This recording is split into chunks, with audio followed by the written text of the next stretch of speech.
today's continuous lecture, online lecture year system of same diabetes mellitus and years treatment by intracellular bioelectrical energy part 3। कल हमने break किया थोड़ा सा advance में भी हमने हाइपर ग्लाइसीमिया और हाइपोग्लाइसीमिया के बीच में कंपेयर किया गया है। इन बीच में डिफरेंस क्या है पहले देखते हैं। Hyper glycemia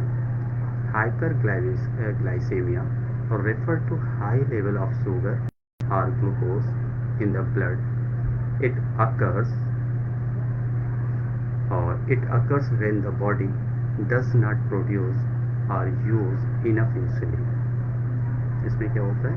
It occurs when the body does not produce or use enough insulin. या तो प्रोड्यूस नहीं होते या यूज नहीं हो पाती इंसुलिन हाइपरग्लाइसेमिया में, which is hormones that absorb glucose into cell for use as energy. जब हार्मोन्स जो इंसुलिन है एब्जॉर्ब करता है ग्लूकोज इनटू सेल, ग्लूकोज को सेल के अंदर इंटर करता है, फिर वो यूज होता है एनर्जी फॉर्म में। High blood sugar is a leading indicator of diabetes. जब ब्लड के अंदर हाई लेवल शुगर पाया जाए मिलता है तब इंडिकेटर है कि डायबिटीज हो गया है। हाइपोग्लाइसीमिया, हाइपोग्लाइसीमिया इसमें क्या होता है कि जो शुगर लेवल है हमारे बॉडी में नॉर्मल से कम लेवल पे मिल रहा हो तो उसे हाइपोग्लाइसीमिया कहते हैं। Hypoglycaemia is an condition in which your blood sugar glucose, जिसे ग्लूकोज कहते हैं, level is lower than normal. Glucose is your bodies main energy. Glucose is your bodies main energy. ये ग्लूकोज जो है हमारे बॉडी की मेन एनर्जी सोर्स है। Hypoglycaemia is often related two diabetes treatment. Hypoglycaemia is often related two diabetes treatment.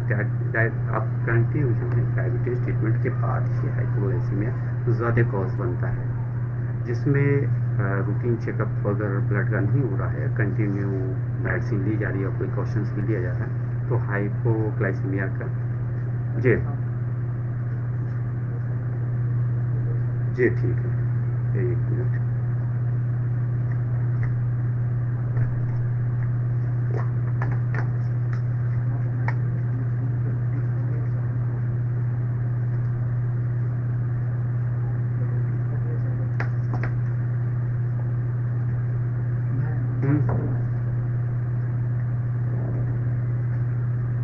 Hello hello, clear हुआ? ठीक, yes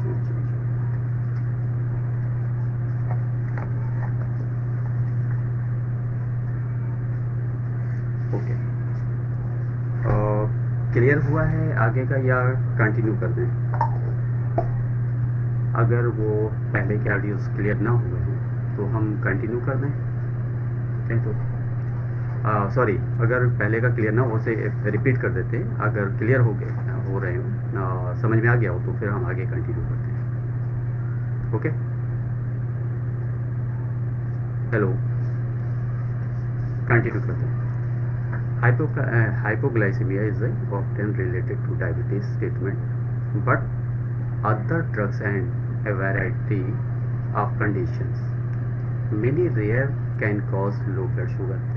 hypoglycaemia क्या होता है? जब कंटिन्यू प्रिकॉशंस भी ले रहे होते हैं और रूटीन में मेडिसिन भी ले रहे होते हैं और मेडिसिन बीच में रूटीन चेकअप नहीं होता शुगर लेवल, तो ऐसी कंडीशन में शुगर लेवल डाउन होने लगता है और हाइपोग्लाइसीमिया का कॉज बन जाता है।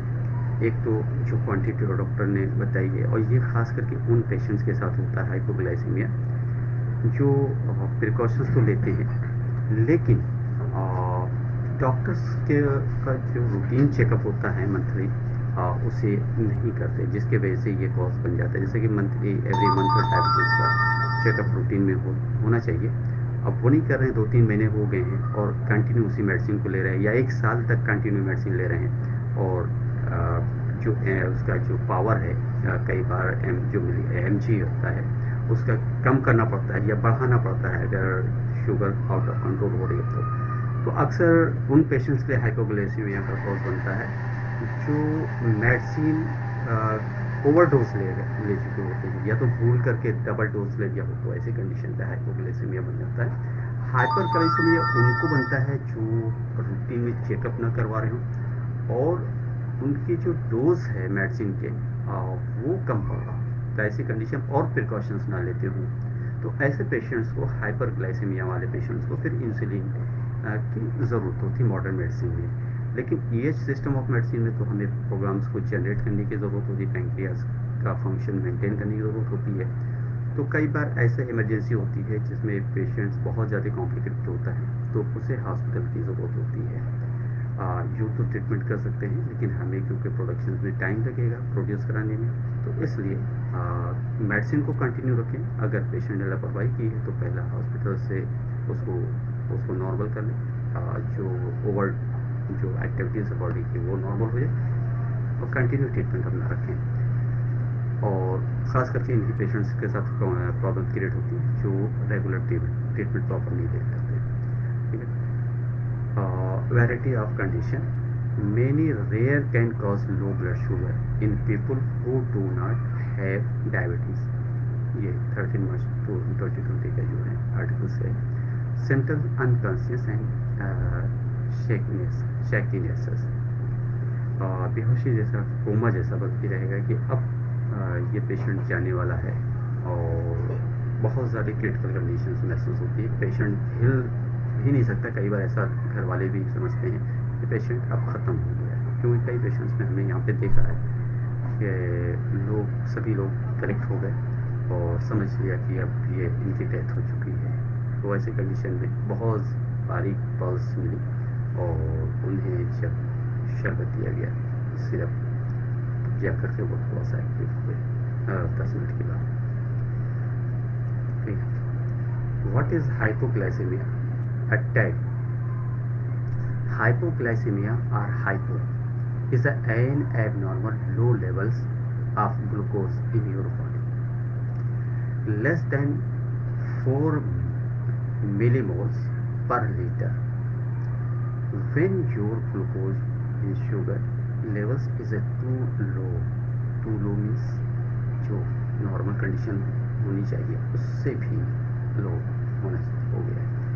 Your body does not have enough energy to carry out its activities. Your body does not have enough energy. जितनी एनर्जी चाहिए बॉडी को मूवमेंट्स के लिए, फंक्शंस के लिए, उतनी उसको एनर्जी मिल नहीं सकती तो कैरी आउट इट एक्टिविटीज़, जो एक्टिविटीज़ नॉर्मल होती है वो लॉस होती है, बल्कि वो ना के बराबर हो जाती है। यहाँ पे हम दे सकते हैं हाइपरग्लाइसीमिया, फर्स्ट था हमारा हाइपरग्लाइसीमिया, तो यहाँ पे हाइपरग्लाइसीमिया भी शॉर्ट देख सकते हैं। पेरिफेरल ग्लूकोज अपटेक, मसल्स को ग्लूकोज ज़्यादा क्वांटिटी में मिल रही है, लीवर को भी मिल रहे हैं। हेपेटिक ग्लूकोज प्रोडक्शंस, और हेपेटिक ग्लूकोज प्रोडक्शन बढ़ा हुआ है। रीनल ग्लूकोज एक्सक्रीशंस, जो ब्लड से जो सिक्रेशन होता है वो रीनल ग्लूकोज के जरिए एक्सक्रीशन करते हैं, बॉडी से बाहर करते हैं, जो नॉर्मल से ओवर होता है। Pancreas glucose secretion, pancreatic glucagon secretion, यहाँ पे ये हमारे नर्वस सिस्टम ब्रेन के जरिए हो रहा है। Pancreatic insulin secretion, increase in certain effect, जो immediately effect होता है gut carbohydrate deliver and absorption, carbohydrate deliver होता है और एब्जॉर्प्शन जो होता है गट के जरिए होता है, और इस तरीके से हाइपोग्लाइसीमिया T2 DM हमारे बॉडी में प्रोड्यूस होता है।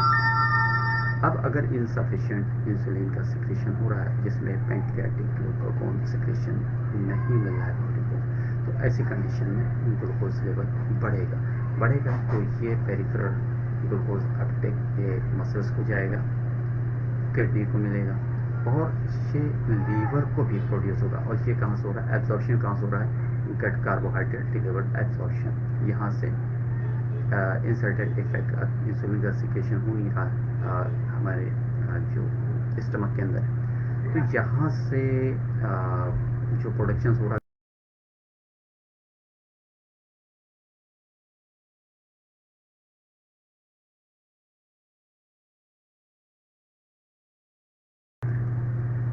यहाँ पर हाइपरग्लाइसीमिया टाइप 2 डायबिटीज मेलिटस को देख सकते हैं। डिक्रीज इंसुलिन सिक्रेशन, डिक्रीज यहाँ पर न के बराबर है, जिसमें यहाँ पे सोते हुए ये कार्टून किया गया है, सो रहा है। और यहाँ पर पेरिफेरल इंसुलिन रेजिस्टेंस दिया गया है, अम्ब्रेला लेकर के ये यहाँ पे इंसुलिन रेजिस्ट कर रहा है, सेव कर रहा है सेल अपने आप को। इंक्रीज कार्बोहाइड्रेट इंटेक, फूड्स में कार्बोहाइड्रेट एक्सेस क्वांटिटी में ले जाते हैं तो हाइपरग्लाइसीमिया कॉस्ट बनता है। और इंक्रीज हेपेटिक ग्लूको प्रोडक्शन,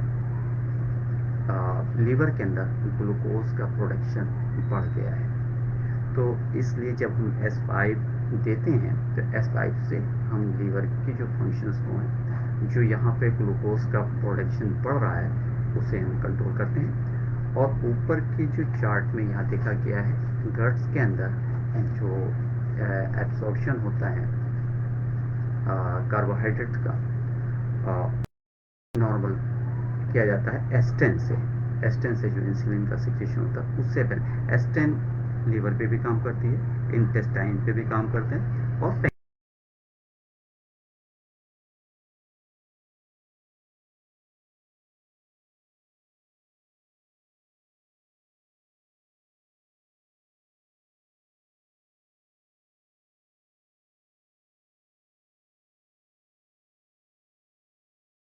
जो है उसका मेटाबॉलिक प्रोसेस को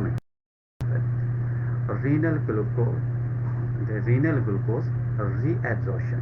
और यहाँ पर जब इंसुलिन का प्रोडक्शन कम हो जाता है तो रीनल ग्लूकोज रीएब्जॉर्प्शन शुरू होता है, जहाँ पर शुगर यहाँ पर आकर के फिल्टर होकर ख़त्म होना चाहिए था, निकल जाने था बॉडी से, और इतनी ज़्यादा हो गई कि रीनल ग्लूकोज का रीएब्जॉर्प्शन करता है, किडनी शुरू कर देता है ग्लूकोज का।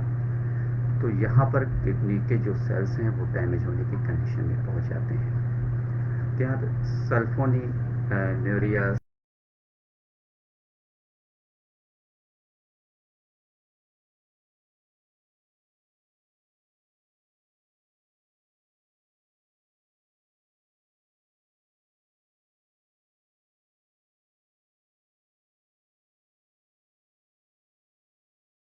करते हैं। Is hypoglycemia is a sign of diabetes? Hypoglycemia can happen in people with diabetes if the body produces too much insulin.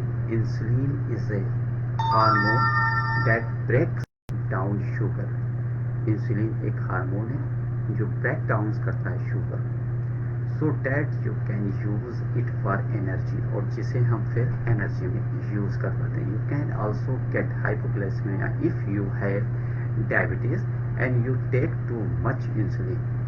और अगर हाइपोग्लाइसेमिया है तो इसमें इंसुलिन ज़्यादा प्रोडक्शन की वजह से ये कंडीशन डेवलप हो रही है कि ब्लड के अंदर शुगर की क्रिएट हो रही है, तो इसलिए कॉज बन रहा है हाइपोग्लाइसेमिया। डायबिटीज़ का कॉज नहीं है, बल्कि have diabetes patient and you take too much insulin, और जब लेता है बहुत ज़्यादा इंसुलिन ले लेता है, ये इंसुलिन जो सिंथेटिक इंसुलिन होते हैं उससे ज़्यादा ले लेने का ओवरडोज होने की वजह से भी ये हाइपोग्लाइसेमिया की तरफ पेशेंट जाता भी है। What triggers hypoglycemia? Possible cause with diabetes, but too much insulin or other diabetes. Medication may cause your blood sugar level to drop to low. ये आप हमने पहले जैसे आपको समझाया था कि बहुत ज़्यादा कॉज जो है यहाँ पे मेडिसिन का भी होता है, मेडिकेशंस। तो यहाँ पे इसी चीज़ को शो करें जिसके वजह से शुगर लेवल कम हो जाता है। Causing hypoglycaemia, hypoglycaemia can also occur if you eat less than usually after taking diabetes medications or if you exercise more than your normally do। जो एक्सरसाइज रूटीन में हो रही है वो ज़्यादा हो गई है और मेडिकेशंस जो शुगर कंट्रोल वाली मेडिसिन है वो ज़्यादा ले ली गई हो या कंटिन्यू विदाउट चेकअप ली जा रही हो। What are the three classic signs of hyperglycemia? What are the symptoms of glycemia? दोनों यहाँ पे क्वेश्चन आ रहे हैं। High blood sugar, increase thirst and और हंगर, प्यास लगेगी ज़्यादा और हंगर होगा। ब्लड विजन, जो देखने में ब्लड महसूस होगा, धुंधला जिसे कहते हैं हिंदी में, धुंधला नज़र आएगा। और फैट भी कह सकते हैं। फ्रिक्वेंटली यूरिनेशन, यूरिन जो है क्वांटिटी बढ़ जाएगी। और ब्लड में यू भी समझ सकते हैं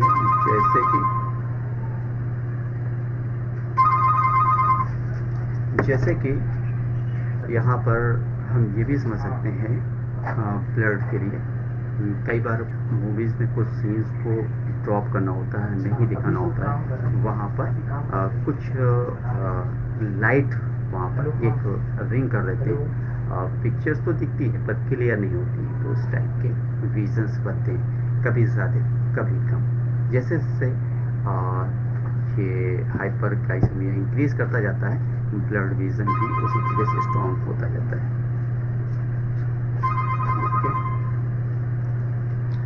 What foods to avoid if you have hypoglycemia? Eating frequently means avoiding high sugar foods, including sweets, sugary drinks, means जैसे कि शरबत वगैरह हो गया, और जैसे मैंगो शेक हो गया, और चीकू शेक भी होते हैं, कई तरीके के शेक बनाते हैं, मैंगो शेक भी होते हैं, तो इस टाइप की चीज़ें भी नहीं पी सकते हैं। And fruit juice with added sugar, जिसमें शुगर मिला हुआ फ्रूट्स में, उससे हम नहीं ले सकते। जैसे कि स्वीट्स क्वांटिटी बढ़ाने के लिए कई बार ऐसा होता है कि जो माल्टास होता है या मौसमी होता है या ऑरेंज होता है, बहुत ज़्यादा स्वीट्स नहीं होता है, तो उसमें बाज़ार में क्या होता है, शुगर थोड़ा सा ऐड कर देते हैं, जिसकी वजह से वो ज़्यादा स्वीट्स महसूस होता है।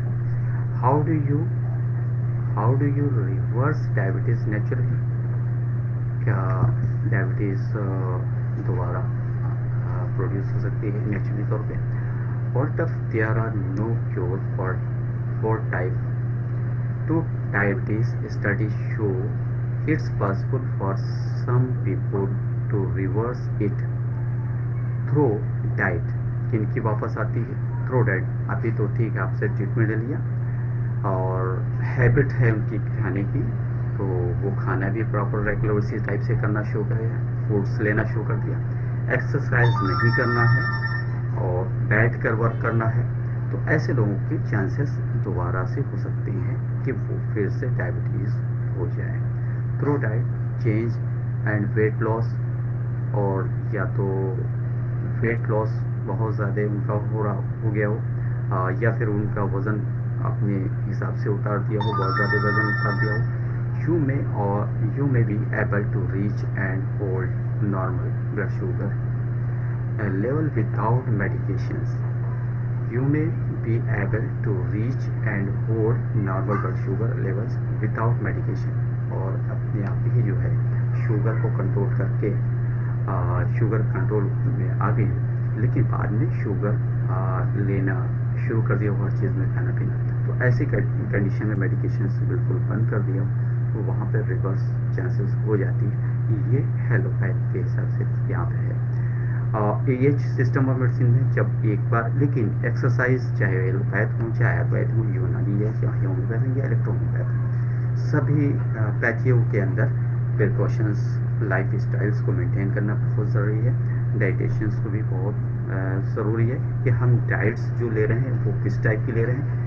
आफ्टर 40 हमें हर चीज़ को बहुत संभाल कर यूज़ करना होता है। 40 जैसे कि 3 वाइट चीज़ें को हम बहुत केयरफुल लेते हैं।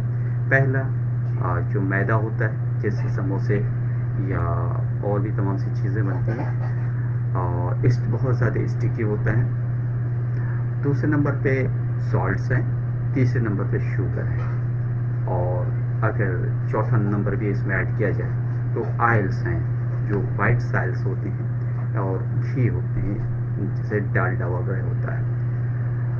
तो इस टाइप की चीज़ों को अवॉइड करना चाहिए। ये भी हमारे शुगर और कोलेस्ट्रॉल्स पे इफेक्ट करते हैं। Blood sugars level without medication this does not means you are completely cure, और इस तरीके से कम्प्लीटली क्योर नहीं हो पाता और कुछ दिन के लिए एब्सेंस हो जाता है। हमारे भी पेशेंट में कई बार ऐसा देखा गया है कि ट्रीटमेंट उन्होंने लिया और कुछ उनका शुगर कई महीने तक नॉर्मल आया, वो भी जो मेडिसिन ली गई वो बीच बीच में छोड़ छोड़ के ली गई। अगर 1 वीक की मेडिसिन दिया तो 1 मंथ के बाद आई या 15 डेज के बाद आए, फिर उसके बाद उनका 3 मंथ पूरा हो गया। अब कह रहे हैं सर हमारा तो 3 महीने पूरे हो गए, जबकि वो 3 महीने यूँ पूरा होना चाहिए था बगैर किसी नागे के, बगैर किसी गैप को 3 मंथ पूरा करना चाहिए था। लेकिन पेशेंट्स क्या होता है, वो टाइम को गिनता है, अपने जो हैबिट है उसको नहीं काउंट करता है। तो यहाँ पर जब पेशेंट से ब्रेक करके ट्रीटमेंट करता है, मेडिसिन अगर आप इफेक्टिव दे रहे हैं, स्ट्रॉन्ग मेडिसिन दे रहे हैं, तो उसका रिजल्ट तो आ जाएगा एक्यूट केसेस में। एक्यूट केसेस में तो ऐसी कंडीशन में वो अगर मेडिसिन छोड़ देता है तो 6 महीने या 1 साल के बाद अपनी हैबिट की वजह से फिर वापस शुगर दिखेगा। फिर से अगर वो ट्रीटमेंट के लिए आपके पास आता है, कंटिन्यू ट्रीटमेंट करते हैं, और क्या क्या है कि ट्रीटमेंट करते हैं कि देखिए इस बार हम एवरी वीक आपका काउंट करेंगे, यहाँ पे हमारे रजिस्टर्ड में, या आप जो प्रिस्क्रिप्शन देते हैं या फाइल इशू करते हैं, फाइल में वीकली इसमें एंट्री होगी। अगर एक भी वीक की एंट्री हुई तो समझ लीजिए कि हम अपनी क्लिनिक से आउट कर देंगे। और ये जो हम कह रहे हैं ये हम खुद करते हैं, और बहुत स्ट्रिक्टली, चाहे वो कार्डियक पेशेंट्स हो, चाहे वो डायबिटीज़ हो, या किडनी स्टोन का पेशेंट है, यहाँ तक कि हमारा पीसीओडी के भी पेशेंट होते हैं, स्टेरिलिटी के भी पेशेंट होते हैं। सभी पेशेंट्स में एक ही रूल्स होता है कि अगर बीच में कोई मेडिसिन कभी अगर गैप हुई, एक दिन का भी गैप हुआ, तो हम दोबारा आपको एंट्री अपने वहाँ नहीं करेंगे। क्योंकि जिस जगह पे अगर आप मेडिसिन को छोड़ते हैं उसी जगह से हमारा फिर से ट्रीटमेंट शुरू होगा, और 3 मंथ वहाँ से गिना जाएगा, न कि आपने 2 मंथ किया और बीच में 2 दिन आपने गैप कर दिया। अगर आपको कहीं जाना है तो पहले आकर आप उस वीक की मेडिसिन लें, और या फिर आपके पास 2 दिन की मेडिसिन हो, एडवांस में आप मेडिसिन लेके रखो। गैप हमारे वहाँ ट्रीटमेंट में नहीं चलेगा, सख्त रहना पड़ेगा, वरना फिर क्या होगा कि हमने इतना तो ट्रीटमेंट लिया आपसे और कुछ भी रिजल्ट नहीं हुआ, हम फिर वापस उसी जगह पे आ गए। आप तो कहते थे क्योर हो जाएगा। तो ये प्रॉब्लम्स आती है। Type 2 diabetes is an ongoing disease. Can diabetes affect your sexual life? Diabetic neuropathy, a type of nerve damage associated with diabetes, can cause sexual issues. जो न्यूरोपैथी टाइप की डायबिटीज़ होती है, ये डैमेज करते हैं nerves को, damage करते हैं नर्व्स को with diabetes, can cause sexual issues, और ये बनाते हैं सेक्सुअल इश्यूज को।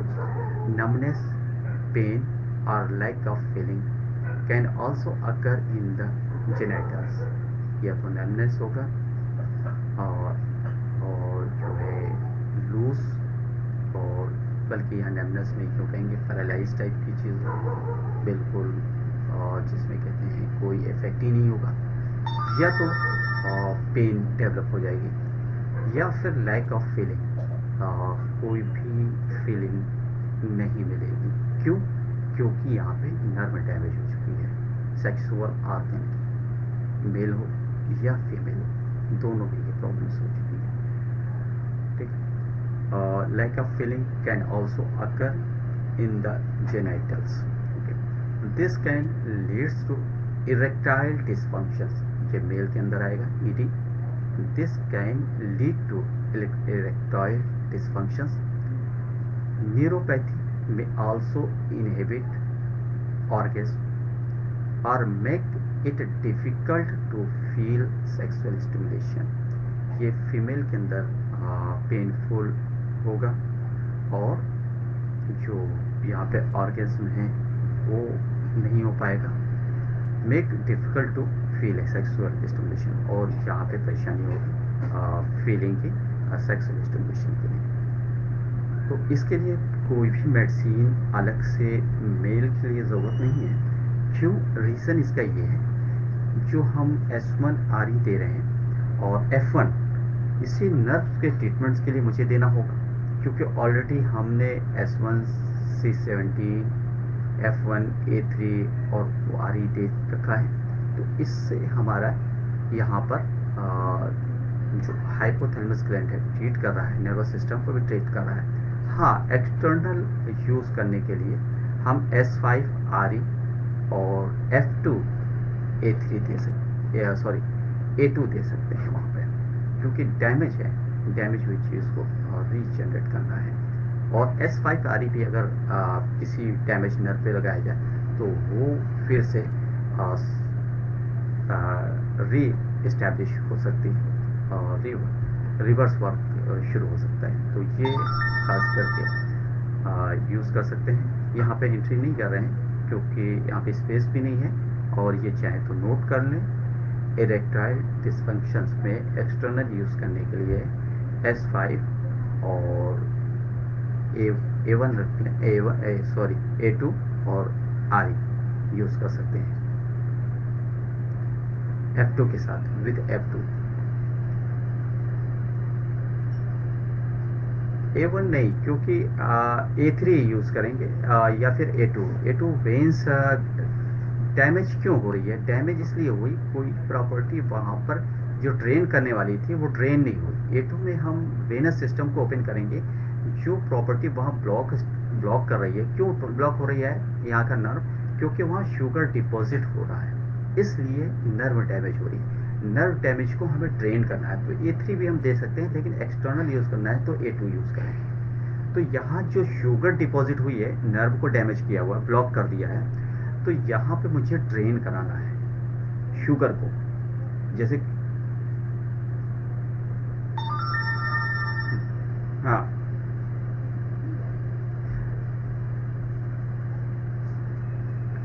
नहीं, तो यहाँ पे मुझे उत्तेजना नहीं पैदा करना है, इस नर्व को क्योर करना है, नर्व को क्योर करना है, क्योंकि डैमेज नर्व है यहाँ पे। वो नॉर्मल आदमी के लिए है, लेकिन यहाँ पर क्योंकि डैमेज नर्व है, नर्व का हम ट्रीटमेंट कर रहे हैं, तो नर्व के डैमेज के कॉज ही यही है कि ब्लॉक हो रहे हैं, और जिसके वजह से वो कंजेक्ट हो गई है, और कंजेक्ट होने के बाद उसका मूवमेंट हो नहीं पा रहा है। हाँ, इंटरनल हम दे रहे हैं, एक्सटर्नल नहीं, इंटरनल जा रही है। A1 A3 भी जा रहा है, A3 या A1 हम अल्टरनेट यूज़ करें तो A1 यहाँ पर इनके ऑक्सीजन की सप्लाई मेंटेन करेगा, न्यूट्रिशन की सप्लाई मेंटेन करेगा। तो यहाँ पर इंटरनल ट्रीटमेंट दे रहे हैं, एक्सटर्नल ट्रीटमेंट में हम S5 A2 F2 RE दे सकते हैं, ऑयल बना के लगाने के लिए दे सकते हैं। और इसी तरीके से अगर पेनफुल फीलिंग हो रही, जी जी जी, एक बार फिर से क्या? S2 नहीं, S5 ये नर्व्स को हम ट्रीट कर रहे हैं जी हाँ, मोटर नर्व्स को ट्रीट कर रहे हैं। मोटर नर्व्स या किसी भी टाइप के नर्व्स को जब डैमेज होगी तो हम S5 और RE से ही उसको ट्रीट करते हैं। क्रेनियल नर्व हो, मोटर नर्व। हम्म हम्म हम्म, हाँ, सही है। आप किसी भी, अगर आपको ज़रूरत है 10 ग्राम की, आप वहाँ पे 20 ग्राम देंगे तो वो हाइपर हो जाएगी, वहाँ पर हाइपर एक्टिविटीज डेवलप कर देगी। तो इसीलिए हमारा जो फार्मूला जो हम यूज़ करते हैं T5 पे यूज़ करते हैं। और 5 ड्रॉप, जब अगर रिजल्ट नहीं मिल रहा है तो हम डबल कर दें। अगर 5 ड्रॉप से रिजल्ट एग्रेसिव हो रहा है, एग्रावेशन मिल रहा है, तो उसे थोड़ा कम कर दें, तो वो नुकसान नहीं पहुंचाएगी D5 वहाँ पे। क्लियर जी? हाँ जी, आ रही जी। तो ये यहाँ पे डायबिटीज़ का जो सेल्स से शुगर का को रिमूव कर रहा है और नर्व्स को ट्रीट कर रहे हैं यहाँ पर। और पेनफुल, जैसे कि फीमेल के अंदर पेनफुल फीलिंग होती है, तो वहाँ पे सेम चीज़ को लेंगे, S5 C5 A2 F2। और अगर पेन बहुत ज़्यादा है तो वहाँ पे WE या GE का यूज़ करेंगे। और वहाँ पे पेन इसलिए है, नर्व्स के लिए नहीं है, बल्कि वहाँ पर कंजेशन की वजह से पेन हो रहा है। तो कंजेशन को रिमूव कर सकते हैं आरी से, लेकिन आरी कई बार ऐसा होता है कि पेन को इंक्रीज कर देती है। तो इसलिए S5 C5 A2 और WE भी यूज़ कर सकते हैं। और अगर पेन ज़्यादा होती है तो GE यूज़ कर सकते हैं। इसे कोकोनट ऑयल में अगर बनाया जाए तो ज़्यादा बेहतर रहेगा। ये ड्राइनेस को भी खत्म करता है।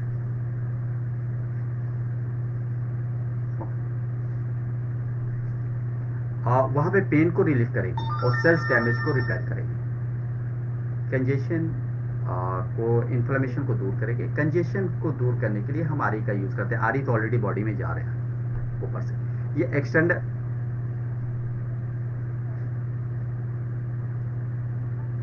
हम्म हम्म हम्म जी, हम्म हम्म हम्म हम्म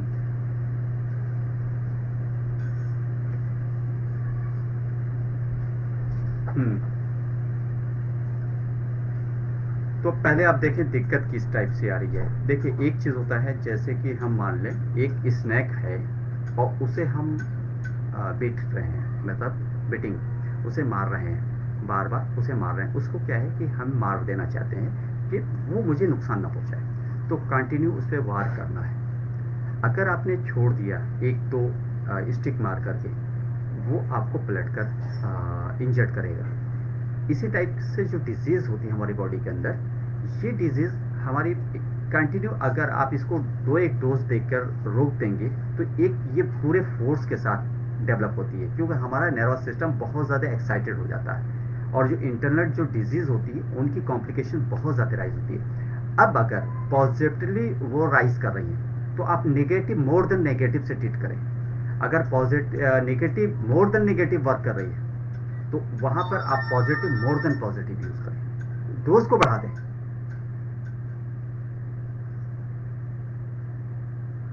यहां पर फंक्शन को देखा जाएगा, इसमें नेगेटिव भी है पॉजिटिव भी है। अगर हार्मोन डिफिशिएंसी की वजह से क्रिएट हो रही है तो नेगेटिव हुआ, हार्मोन ओवर प्रोड्यूस हो रहा है तो ये पॉजिटिव हुआ। पीसीओडी में कई एक कॉम्प्लिकेशंस हैं। अब किस टाइप की कॉम्प्लिकेशंस है, हार्मोन डिफिशिएंसी की वजह से या हाइपर एक्टिविटीज की वजह से।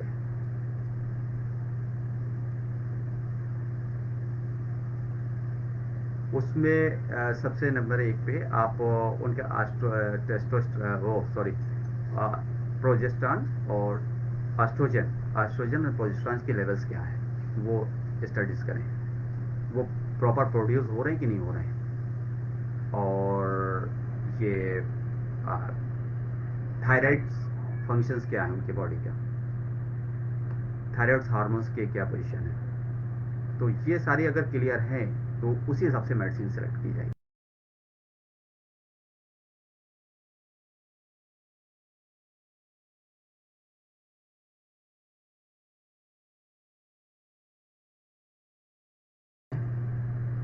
How much weight do you need to lose to reverse type 2 diabetes?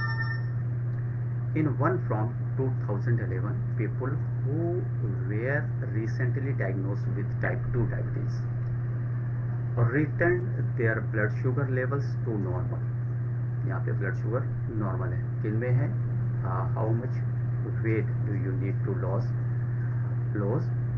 Reverse type 2 diabetes, जब रिवर्स होगी टाइप 2 डायबिटीज़। ये डेट के साथ हम इसलिए लेते हैं यहाँ पर, ये नए जो रिसर्च होते हैं हम उस पर काउंट करते हैं, उस पर ध्यान देते हैं, तो इसलिए हम ज़्यादातर स्टडीज़ निकालते हैं, साइंटिफिक जो डिपार्टमेंट्स होते हैं वहाँ से ये सारे कलेक्शंस करते हैं। तो people who were recently diagnosed with type 2 diabetes returned their blood sugar levels to normal when the lost weight on a calories restrictive diet. In a 2016 follow-up studies, people who had been diabetic for up to 10 years were able to reverse their conditions when they lost about 33 pounds. यहाँ पर 33 pounds इनका जो weight loss हुआ type 2 diabetes में। यहाँ क्या है cause, यहाँ पे क्या है, return their blood sugars levels to normal when the lost weight loss हुआ, और ऑन एक कैलोरी रिस्ट्रिक्टेड डाइट, ये कैलोरी रिस्ट्रिक्टेड डाइट्स लेने की वजह से blood sugars level to normal, return their blood sugars level to normally when they are lost, और उस वक्त इनकी जो डाइट थी वो रिस्ट्रिक्टेड थी, इस वजह से वेट लॉस हुआ।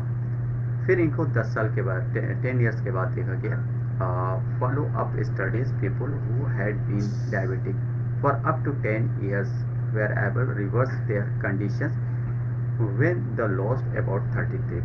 इस 10 ईयर्स के अंदर 33 पाउंड्स लॉस हो गया वजन।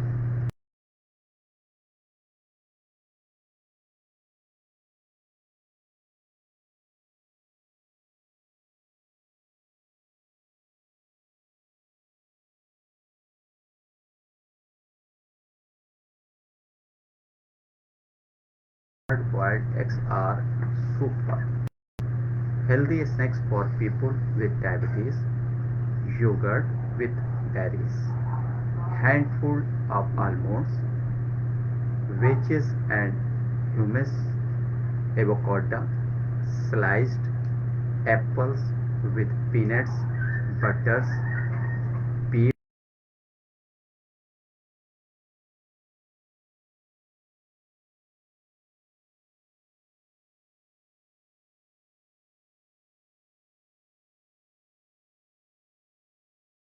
If my sugar is high, here are 7 foods that Powers says can help keep your blood sugar in check and make you happy and healthy too. Both raw cooked or roasted vegetables, these added color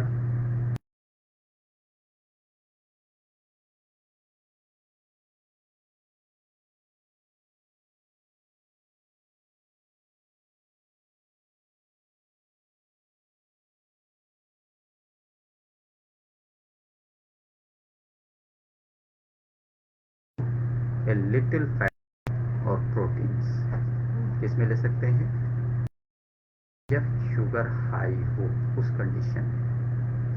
raw cooked और roasted vegetables, these added colors, flavor and textures। जो diabetes मेल्टस definition यहाँ पे है, और एक different types में metabolic, यहाँ में metabolic disorders, multiple etiology characterized by chronic hyperglycemia with disturbance of carbohydrate। क्या है यहाँ पे डिस्टर्बेंस हो रहा है carbohydrate, fat and protein metabolism.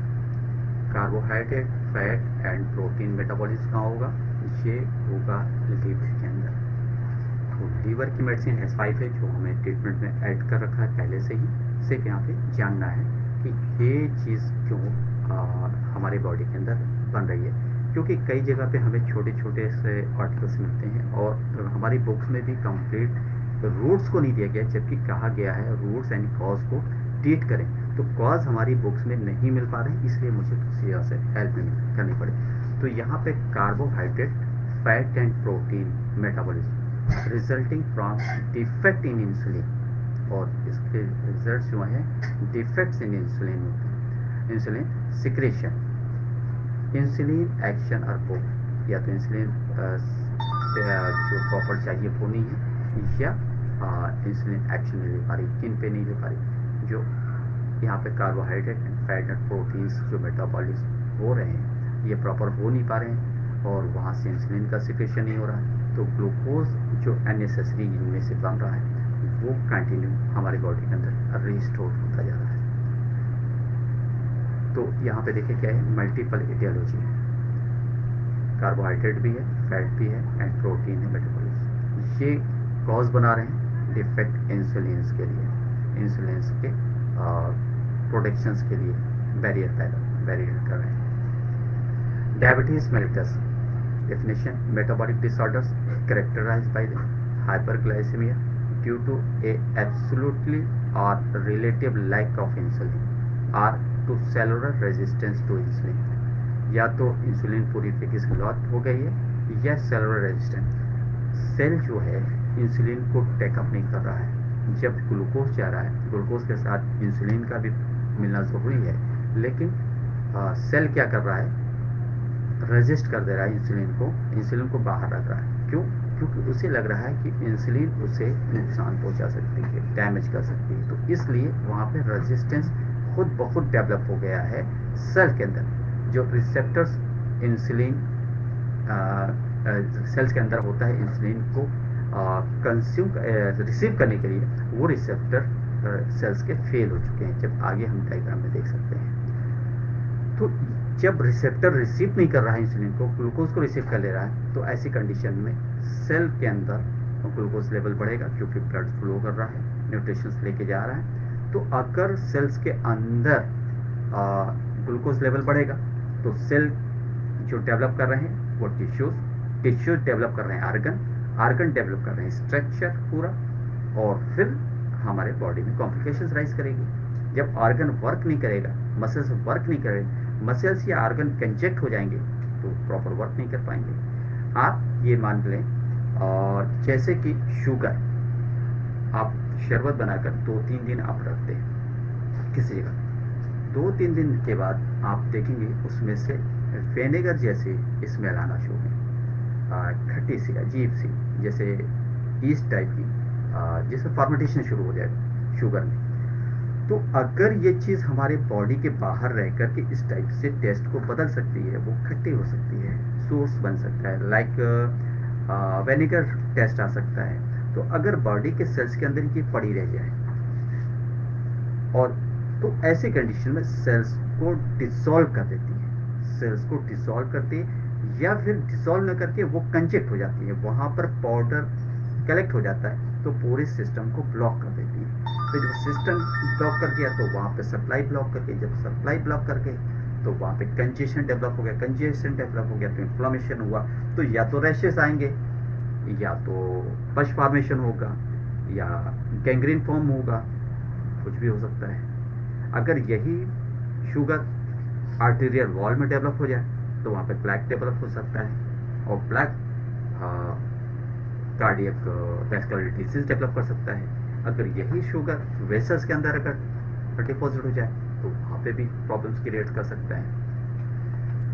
तो आज बस यहाँ से 15 मिनट्स हम इंटरवल ले रहे हैं।